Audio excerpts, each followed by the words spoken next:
We'll now proceed to the last panel session for the conference, the much anticipated Precious Metals Market Review and Outlook.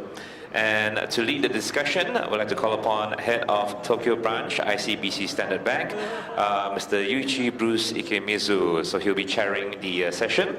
Thank you so much. And we'll also be inviting our speakers on stage. So let's welcome Mr. Yuichi Bruce Ikemizu. He is our chair. And also inviting on stage, we have Mr. Nikos Kavalis, Director Metal Focus, and Mr. Nicholas Frappell, General Manager ABC Bullion 2.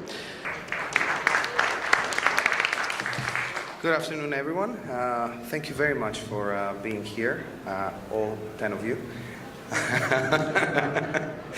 Anyway, I really do appreciate the fact that you're here to listen to us have a chat about various things.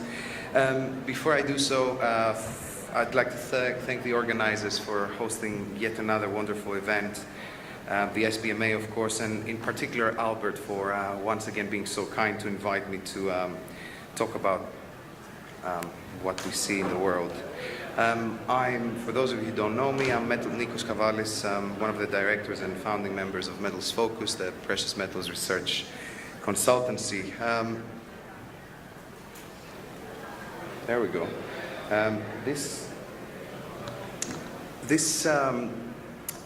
presentation will be a brief overview of the key findings of one of our flagship publications, the annual Silver Focus report. And before we get into that, I'd like to thank the sponsors of this report. The way we do our work is we produce a lot of reports which are available to everyone in the market, and we couldn't really do this if it wasn't for the generous support of companies like Asahi, who are the lead sponsor, but also all these guys.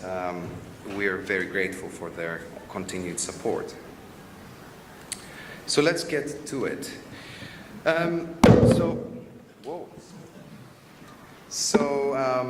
I'll start with a brief review of what happened in 2017 and then give you a brief forecast within 7 minutes, apparently, it seems.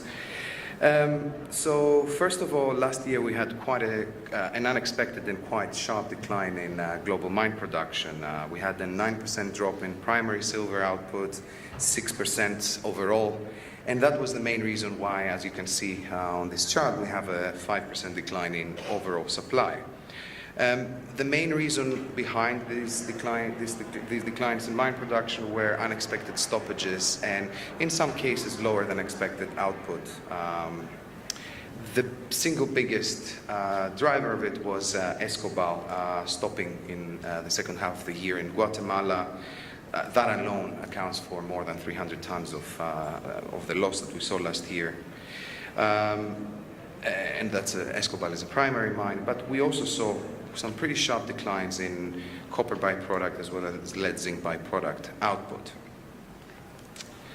Looking at where these losses came, in addition to the losses that we saw in Guatemala, we saw some hefty declines in Russia, Australia, and generally of the top 10 silver producing countries, only 3 of them actually saw an increase, and these increases were modest, so 7 out of 10 saw declines last year.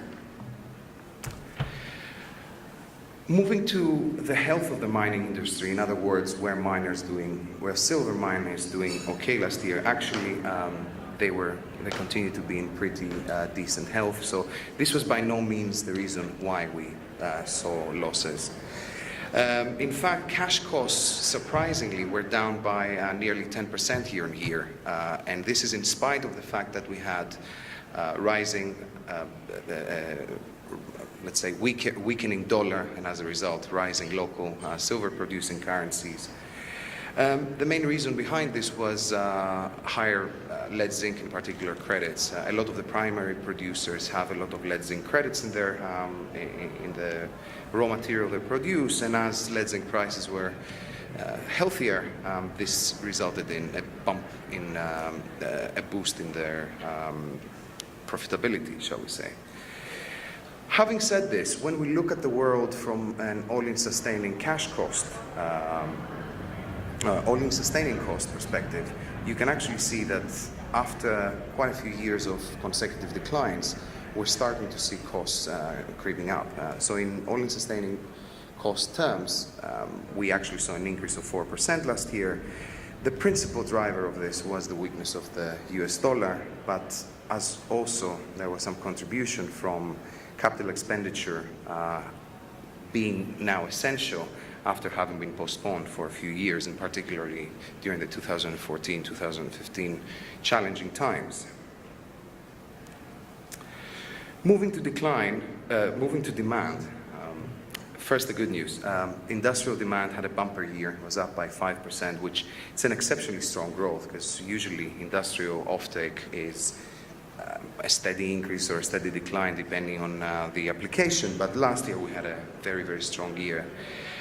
In fact, we got to a record high, almost 16,000 tons of silver consumed by the industrial sector.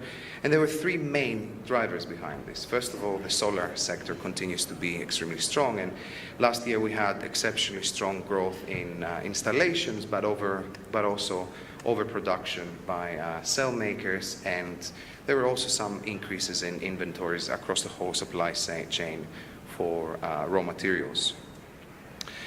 The car sector, automotive sector, was another driver of strong demand. This relates to the fact that cars now have more and more electronic components. Ethylene oxide sector was also offered some support. But in spite of all this, we can see that demand overall declined somewhat last year. And the main reason behind this, or in fact the only reason behind this, was another dramatic decline in bar and coin sales. 26% drop in 2017, and that follows a 30-something% drop in 2016.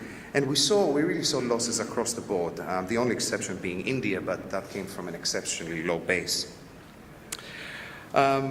The biggest contributor to the decline was the US market, where net demand, keep in mind that these are net demand figures, so it's gross purchases minus disinvestment.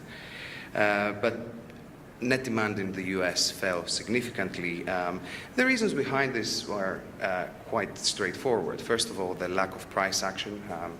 I'll show you a chart a bit later, and you can see how boring the silver price was over the course of the year. That was quite disappointing, and we were in a situation where the price was not cheap enough to trigger bargain hunting purchases, and it wasn't rising to sort of see investors chase it upwards. The strength of equities was another factor that weighed on silver. Why bother with silver when you can make healthy returns on your equity portfolio? Easing risk aversion, partly both in Europe and in the US. In Europe, you had some positive results on the after elections, and in the US, there was a general feeling of buoyancy. So overall, this saw the market have yet another surplus, and as a result of that, we saw inventories where reports on them are available increase quite significant last year. In fact, if you combine the rise in COMEX inventories as well as local London inventories that now the LBMA is publishing data on, we had more than 5,000 tons of extra stockpiles added last year. I should point out that these were by and large 3/9 stocks. Let's say the oversupply in the market was very much a 3/9 issue. In contrast, because of the strength of industrial demand, the 4/9 market at times was actually quite tight, particularly if we're looking at Asia in particular. So, in our view, this pretty lackluster, let's say, fundamental backdrop was perhaps one of the reasons why silver outperformed its peers last year. As you can see, its performance was worse both compared to gold, but also copper, which is another commodity that it is often positively correlated.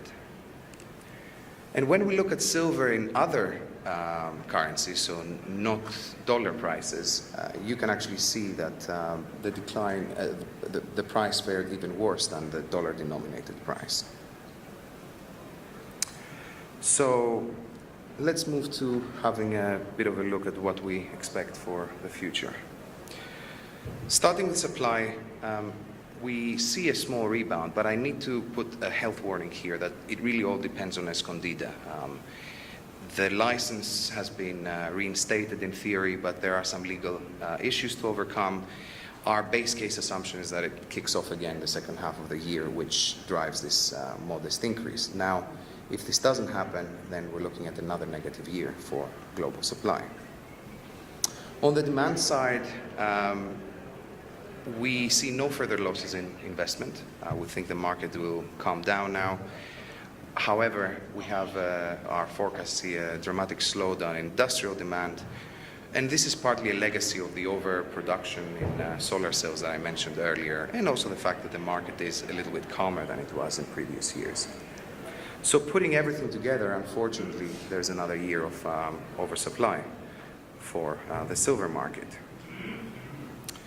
In spite of all this, though, we believe that the price still has room, could still see higher levels later in the year, because at the end of the day, if we look back, and this doesn't just apply to silver, it also applies to gold, the fundamental markets are not usually the principal driver of gold and silver upside. It's the macroeconomic backdrop, and it's very much what happens to gold when we're talking about silver. And on that basis, we think that later in the year there are some factors that should emerge that support both precious metals prices. And these factors include the resumption of the secular decline that we think the US dollar is under and will be for some time to come.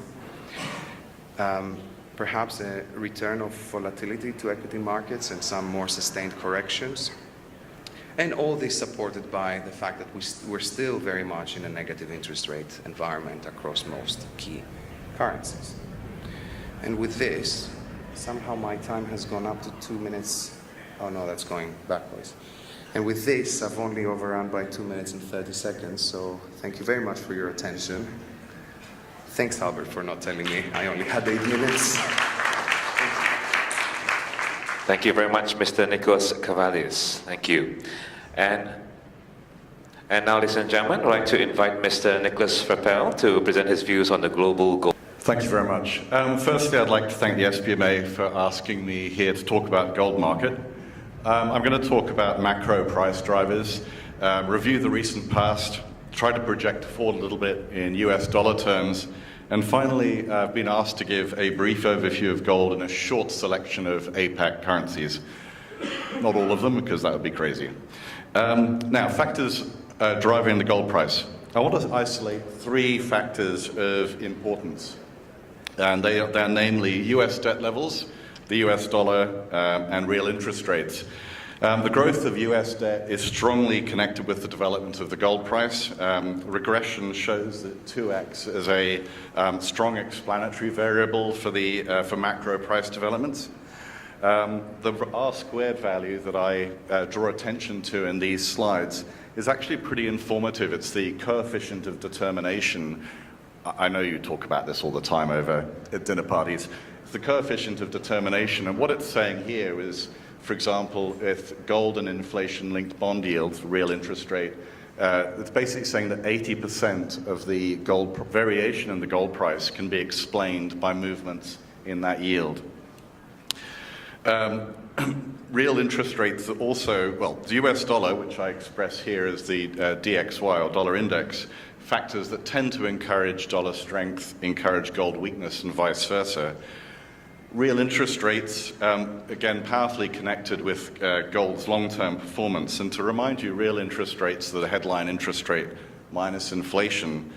A regression of the gold price against the yield of a US inflation-linked bond, whose payout is connected with the real interest rate, demonstrates this relationship well. And if you look at 20 years price series of data of this yield against the London gold price, you'll see that it beautifully mirrors and inverts the gold price behavior, except for a short period in around about 04-05, when a huge round of de-hedging sort of warped that relationship. So looking at the dollar and the effect that's had on gold, this is a very, very long-term chart, but so the 2017 sort of episode is in that little boxed area. But the reason why I wanted to show you something so long-term is because you can see that when the dollar DXY had its round of weakness last year, it retraced half of the 2011-2016 rally, and it retraced 61.8% of the 2014-2016 rally. And both those Fibbo retracements occurred at the same level, and basically provided a very strong level for the DXY to rally onwards. And that second recovery phase of the dollar, which we're seeing now, really was prepared by the passage of the Trump Jobs and Tax Act in November, decent non-farm payrolls in Q1, and US unemployment falling to levels not seen since Nixon's first term in 1970. Dollar weakness initially appeared to be driven by negative sentiment. President Trump struggled with domestic policy, struggled with getting economic stimulus through Congress, dovish commentary from the Fed, and a president who occasionally talked the dollar down, which is something that you very rarely or should rarely see from a president or indeed any US government official. Beyond pure sentiment, the dollar also suffered relative to the euro because Eurozone growth picked up sharply. Industrial production in the Eurozone in January of last year was a pretty miserable minus 0.3%, but by December it hit 5.1%. End of January this year, Fed Chair Jerome Powell referenced the strong labor market and fiscal boost arising from the Trump tax cuts to suggest that December's consensus of around 3 American rate rises this year really ought to be 4 if the data supported that, which wasn't really a contentious thing to say, but the market took it as somewhat contentious. So looking at how that affected gold, gold obviously surged on the back of that weaker dollar. But since September of last year has really been operating in a large range, and we've seen it. This is a highly simplified Japanese cloud chart, and you can see that technically it's taken support from the top of the cloud, but it's really just bouncing around between sort of the low, just below 1300 and 1370.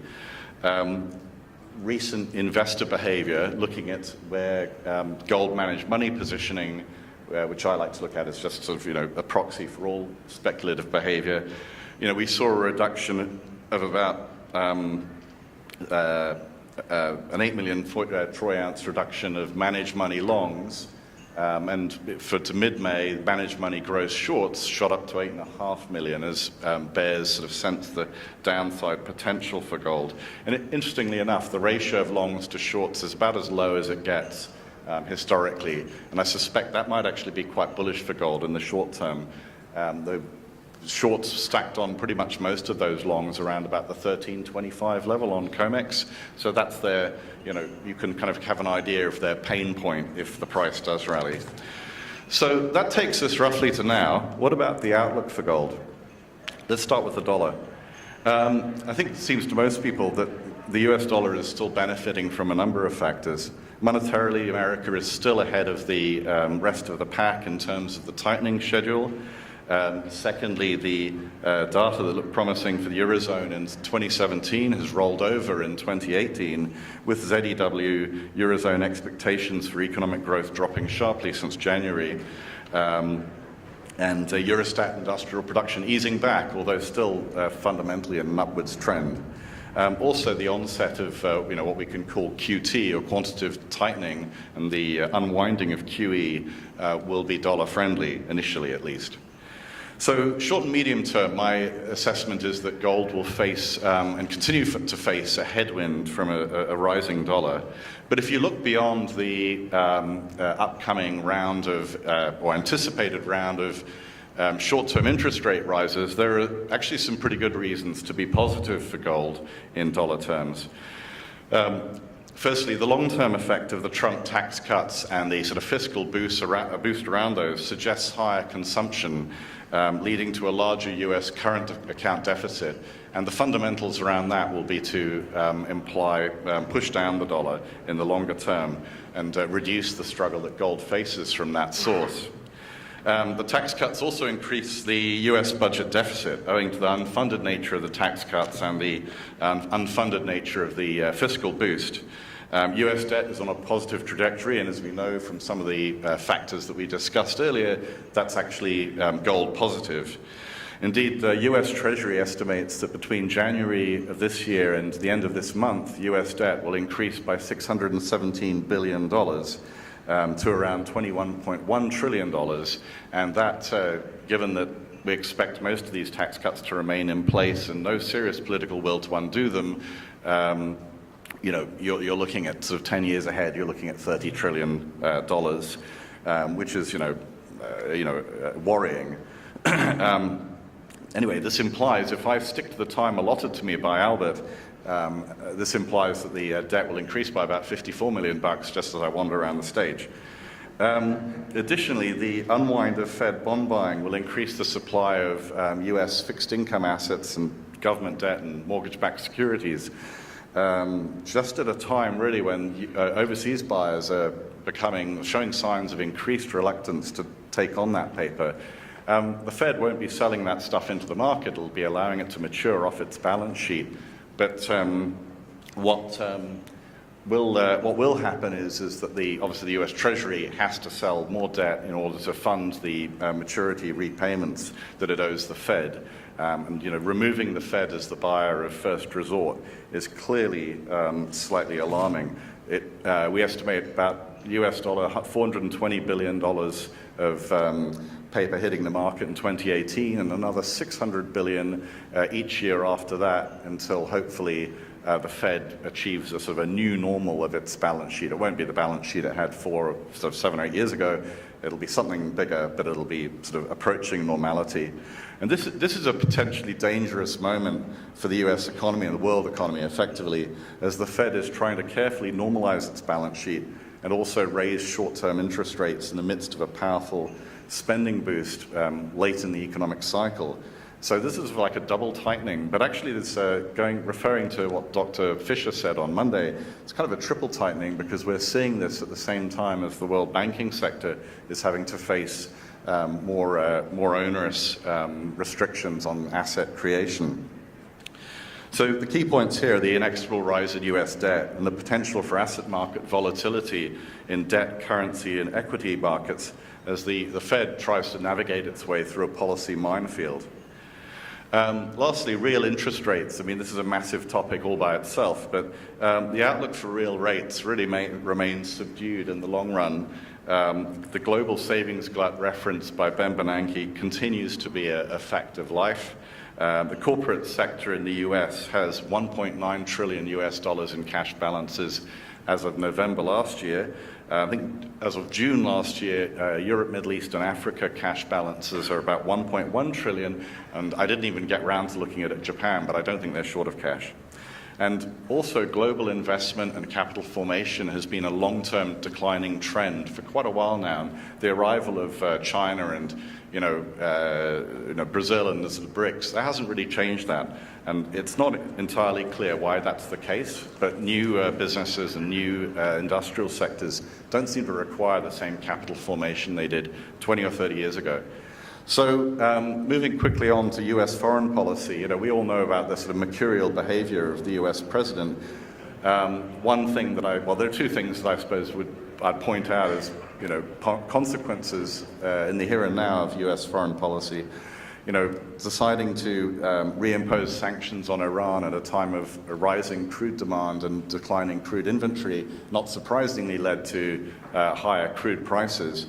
Now, that'll act as a sort of albeit temporary tax on global economic activity. And I think that's a positive for gold, because it'll tend to make central bankers more wary about the monetary tightening aspect.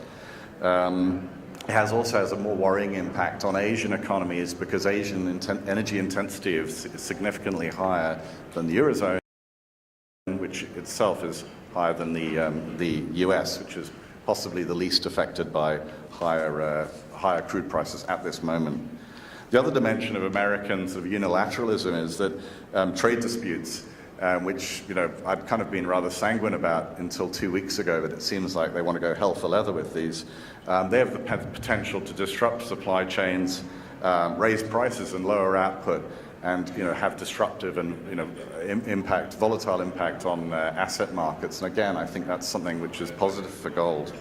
So in summary, gold remains. I'll show you this giant chart, which some of you may have seen before. Probably want to run a mile. But it's gold and US dollar remains in an uptrend. Support levels, I would say, in the big picture lie at about 1250, and any sustained time below that level would probably be worrying for the concern for gold bulls. US 1370 remains a tough barrier to cross, and gold has sort of failed at that level quite a few times. But however, this is a positive-looking chart if you look at the very long term. And to give you an idea, actually, the extreme left-hand side basically was the area of Reagan and Spandau Ballet. So that's how far back it goes.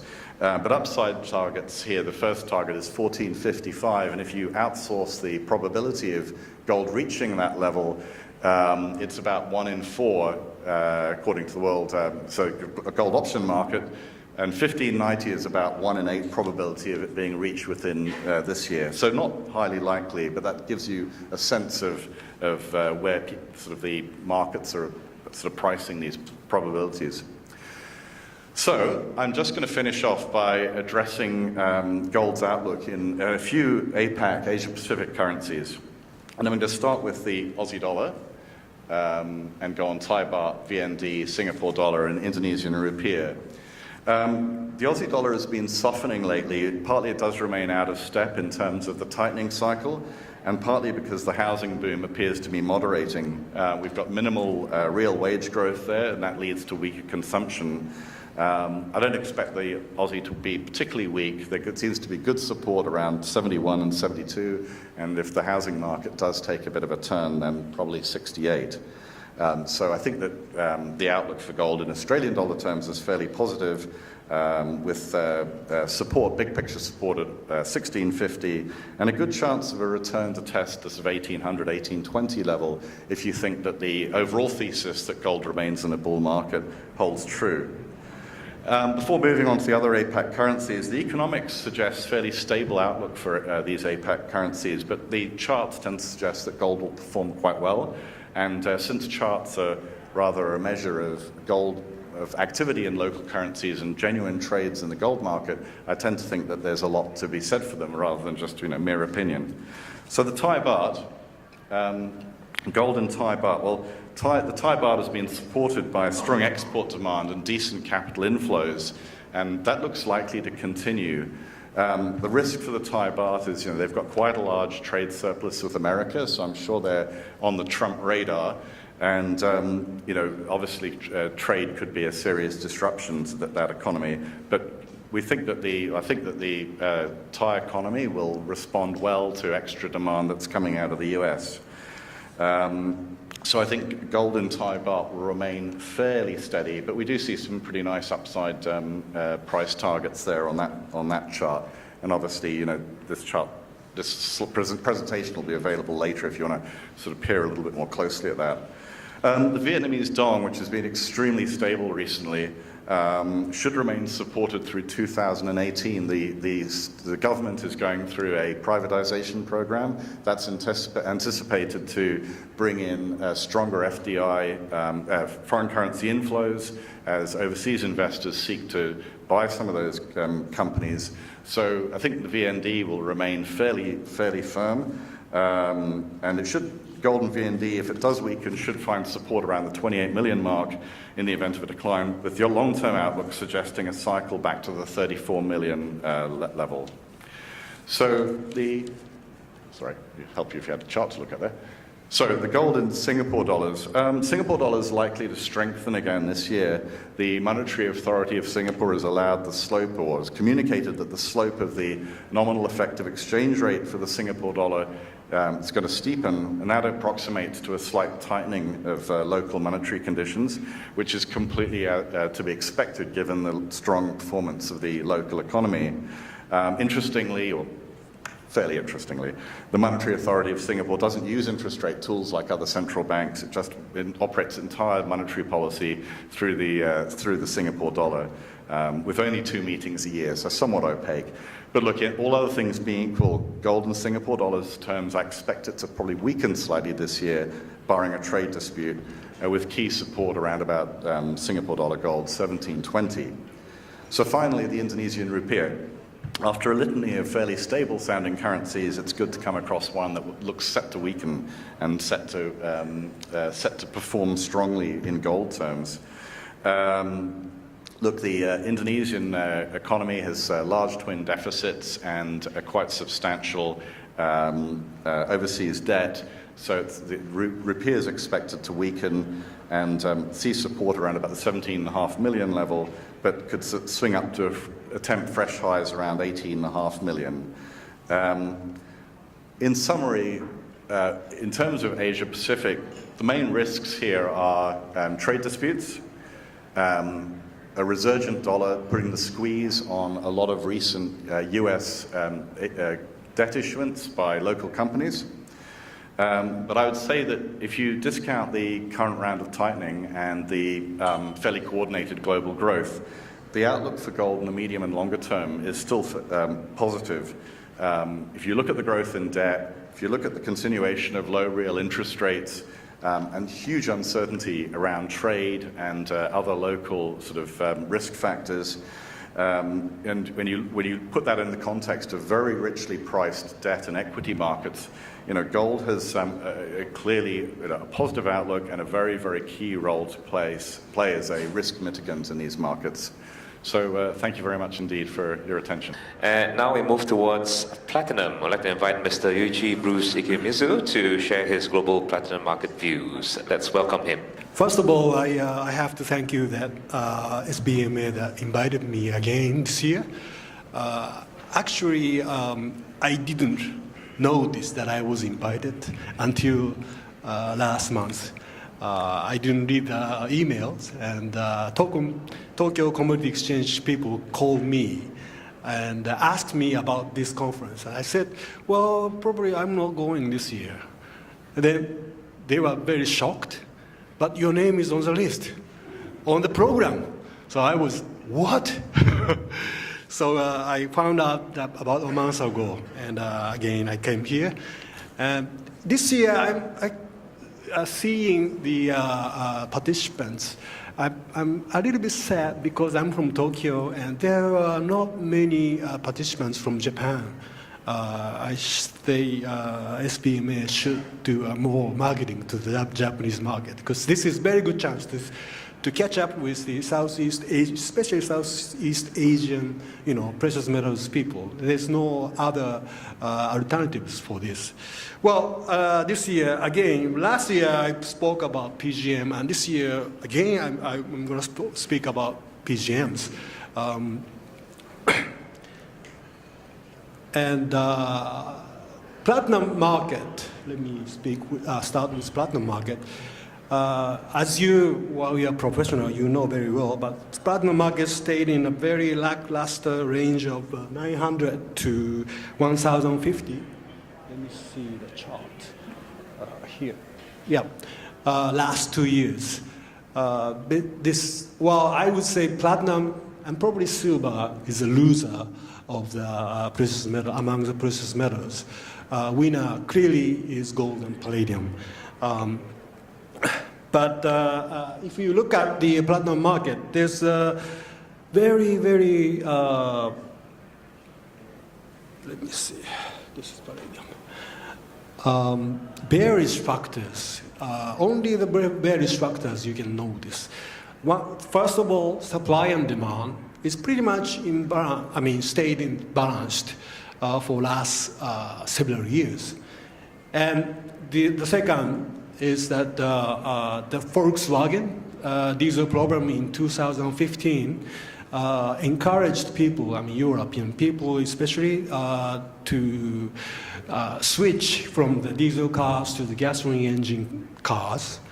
And this had a very big impact on the platinum market. Also, the auto catalyst has like 40% of the total platinum share, demand shares. Then next comes 30% of the demand is the jewelry market.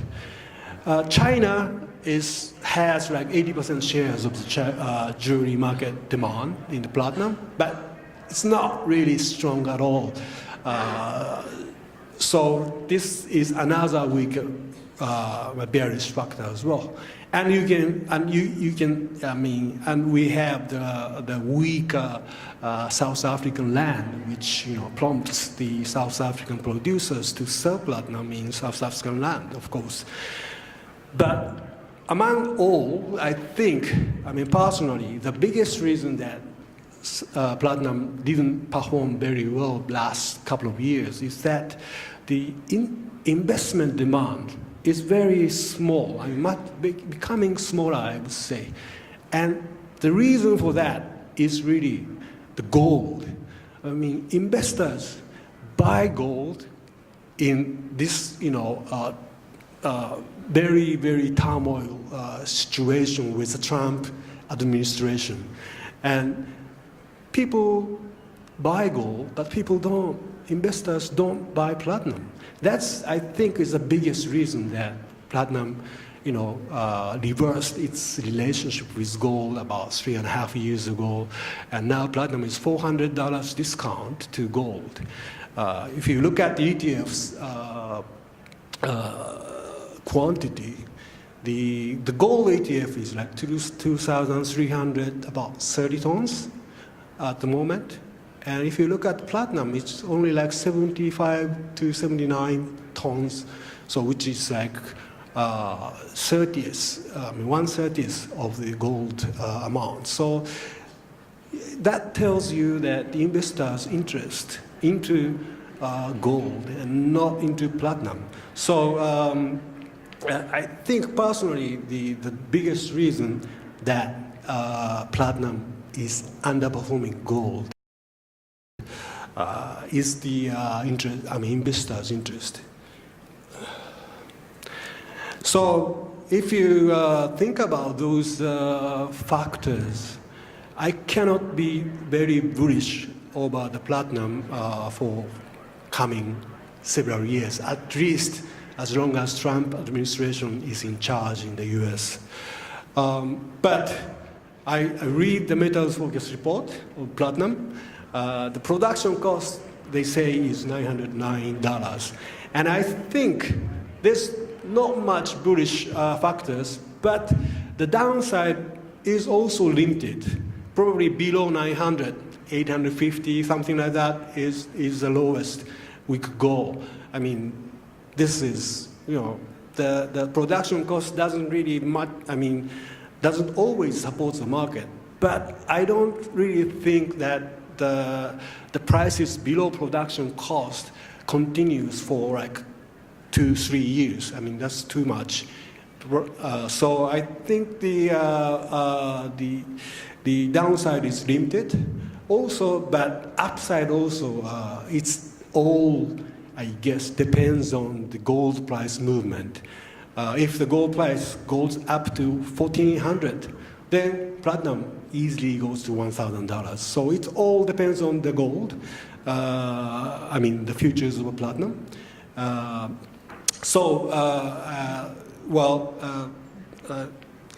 Due to Nick's the presentation, gold is still bullish. So I think in that sense, platinum has probably hit the bottom around below 900.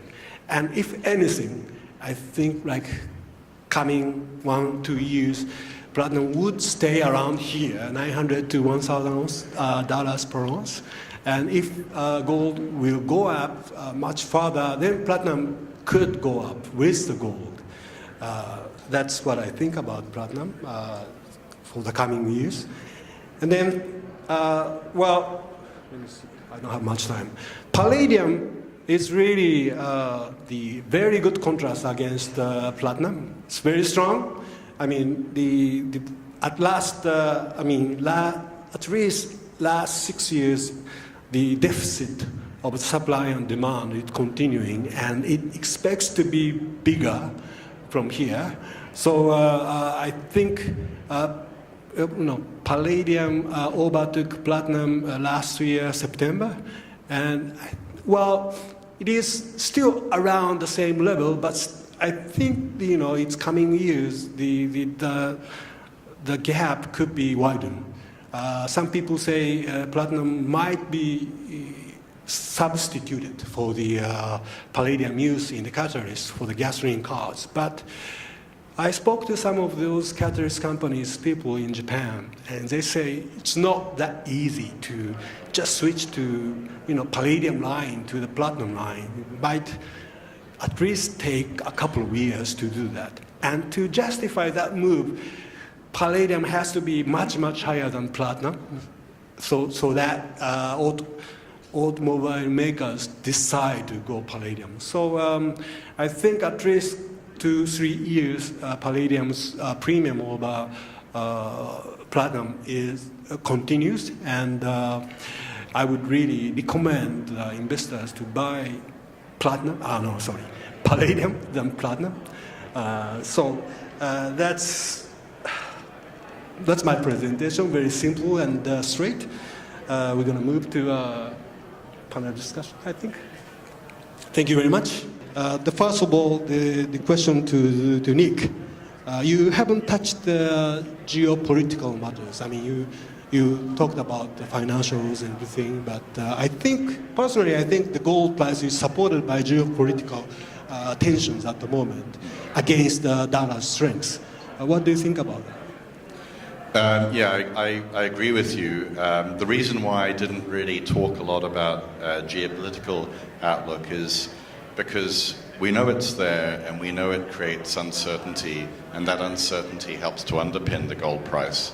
The problem is that it's very difficult to take a predictive stance with geopolitical events. Sometimes, geopolitical risk can go higher and higher, and that the gold price can sort of dip off.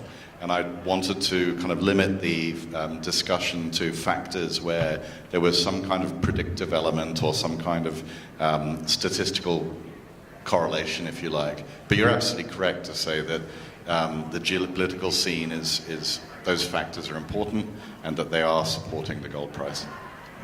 Could I ask you the same question, Nikos? Yeah, sure. Look, there's no doubt that tensions support gold. But I would say that what we tend to see is that this support tends to be short-lived. So you get an event, gold's up by however many ticks. Right. 3 days later, people get bored of it and they just liquidate if you want to call it the safe haven buy that they made when the event emerged. Yeah, in Japan nowadays, people say, sell gold when it goes up on the geopolitical event, tensions. Well, it's interesting that next week we'll have a, North Korea and U.S. Summit here. So As long as they figure out who pays the bill, right? Yeah, that's right. Yeah, I kind of thought this conference might be cancelled because of that summit, but it looks like it's okay. About silver, I think this gold and silver ratio 80-1 is quite cheap. It's like last 5 years, only 4 times it went up about 80-1, and every time we did that, it comes down quite sharply. Do you think this will continue around this level, or you expect it comes off for some reason? Nikos, sorry. So our forecast is that as later in the year, both gold and silver start to move into, let's say, I wouldn't call it a full-on rally, but move upwards. Silver resumes its high-beta relationship with gold. In other words, moves in the same direction but outperforms it. So on that basis, we do think the ratio should trend downwards later in the year. Having said that, a health warning to this, I'm not expecting what used to be normal, people call normal gold-silver ratios at upper 50s or low 60s. I don't think we're going to see that for really quite some time to come. All right. Okay. Thank you. Think about the time, or do we have to? We have been gifted another 5 minutes. 5 more minutes. Yeah, we can continue for 5 more minutes. 5 more minutes. Yes. I think Bruce was asking if we can take some questions from the floor. Oh yeah, that'll be wonderful. Do we have any questions from the floor? Feel free to raise your hand and I'll come over to you.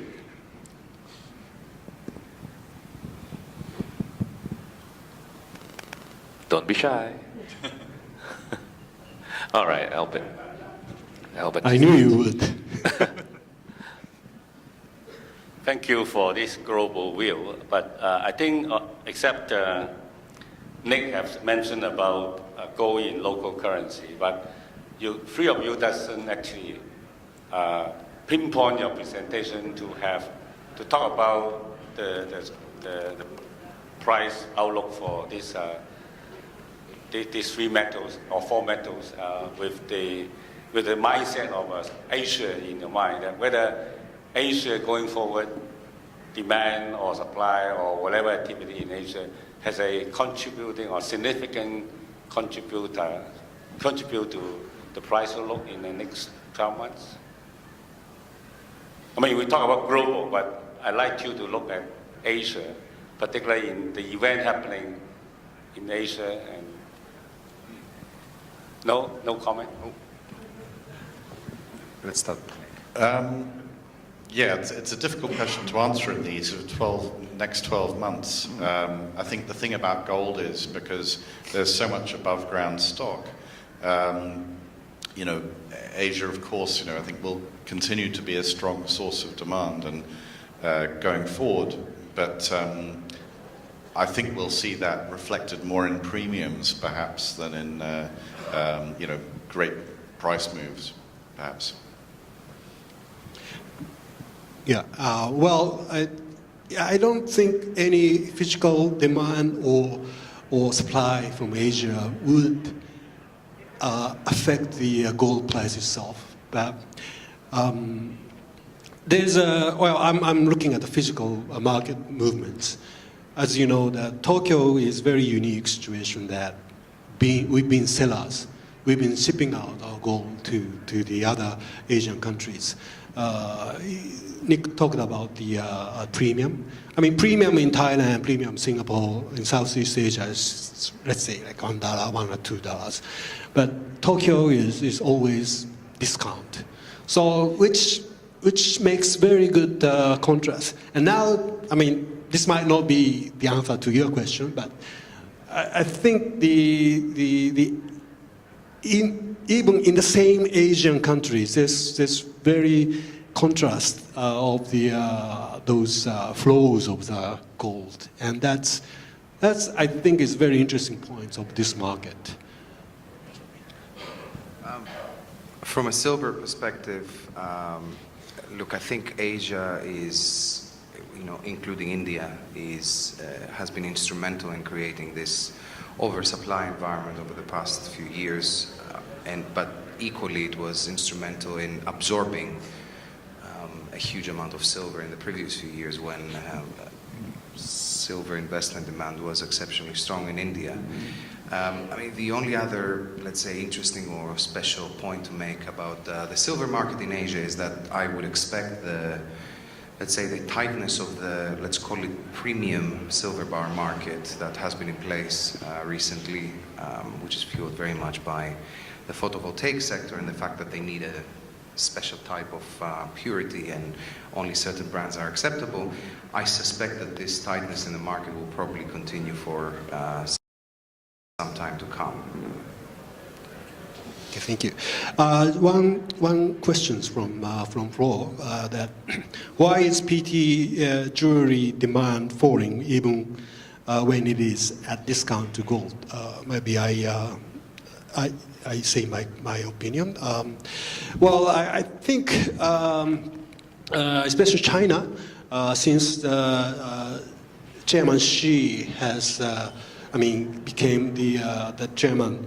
I think they are quite strict on those spendings on the jewelries or briberies and everything. And I think since he took the office, the Chinese demand is really becoming less and less, even in jewelry or even in bullions. We used to ship out Japanese platinum bars to China from time to time, but these days we don't see much demand. So maybe one of the reasons is pretty much political. Yeah, that's what I think. Do you have any idea? Yeah, I mean, I think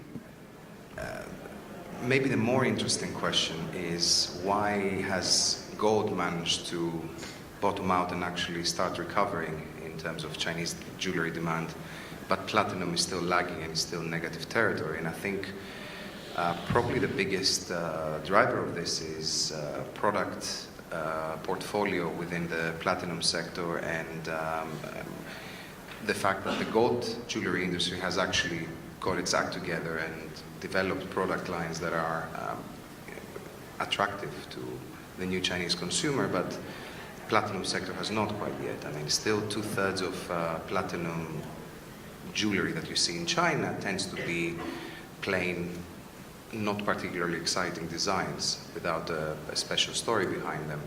Whereas on the side of gold, they've developed they've aggressively invested in the K-gold market. They've developed what they call the premium 3/9 market, and of course the 4/9 market that creates a story or some excitement and has therefore seen platinum continue to underperform. Thank you, Nikos. Maybe last question. We have a final question. Yes, okay, coming over. Do share with us your name as well as where you're from and who you'd like to direct the question to. This is tiring coming all the way over. Good morning. My name is Willem Smith from APPMC. I'd like to know your comments about rhodium, please.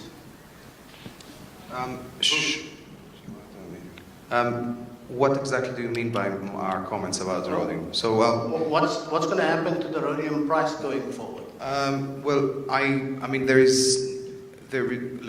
one thing, there is no doubt that the rhodium market from a fundamental standpoint is very strong. When you speak to auto catalyst manufacturers around the world, this is one of, palladium is one concern, but an even bigger concern is what's going on with rhodium, because most, let's say, most solutions that they're looking ahead to achieve tightening emissions in Europe and a few years down the line also in China require ounces of rhodium, and that is a concern. Having said this, I think over the past couple of years you've also had an additional source of, let's call it, extra demand, which is quasi-speculative. I mean, my understanding is that there has been a buildup of inventories, of metal inventories in parts of Asia, and that has augmented, let's say, the shortage in the market or the feeling of a shortage in the market, and I have no doubt that has contributed to the increase in the price. I don't know if that answers. Well, coincidentally, this morning's Nikkei newspaper, there was an article about rhodium and palladium, and I was quoted. Rhodium, like the yearly production is 20-something tons, so it's like 1/10 of platinum or palladium. So and the demand is still very good from the auto catalysts, of course. And the supply is not, I mean, mining, at least mining production is not increasing. It's very similar to palladium, I think. It wholly depends on South Africa, and the demand is actually increasing. So I think, same as Nikos, I'm pretty much bullish on rhodium. If you look at the smaller size of liquidity, I think I remember very long time ago, I traded rhodium at $10,000, and I still keep my confirmations. But it could go that higher. I mean, if this continues, I think. Thank you for the answers from the panel, and thank you for the question. Thank you so much. That's all the time we have for this panel. So, ladies and gentlemen, let's give a round of applause to the panel, please. Can we invite our panel to have a photo taken by our official photographer?